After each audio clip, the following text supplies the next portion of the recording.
I'm interested to know what kind of a main learning or takeaway. One of the things that you said, I left this company and brought this with me throughout the rest of my career. Let's start with Microsoft.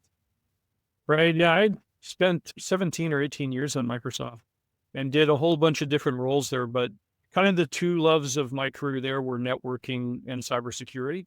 And so back then, the best cybersecurity folks were networking folks before they became cybersecurity folks, because it turns out like 99% of the attacks happen across a network, right?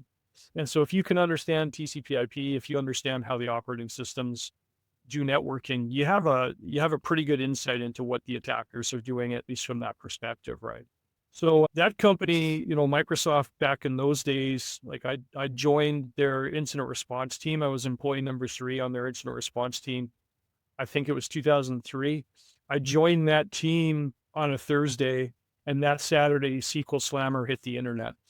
It was like baptism by fire, right? Slammer, Blaster, MyDo, Sasser. It just goes on and on and on. All the worms that hit us back in 2003, 2004, before Windows had the firewall turned on by default, it was just one after another. So I started as employee number 3 on that IR team. And before I left, we had 125 people doing IR 24/7. And so what I took from that job, I had the opportunity to develop all the tools that we use to do IR there, like to determine is a Windows system actually compromised or not. And what I took from that job was a very, very well developed sense of urgency. Right. Like you cannot do this stuff fast enough, right? When a customer calls and says, I need to know if this server's been compromised, that's a big deal.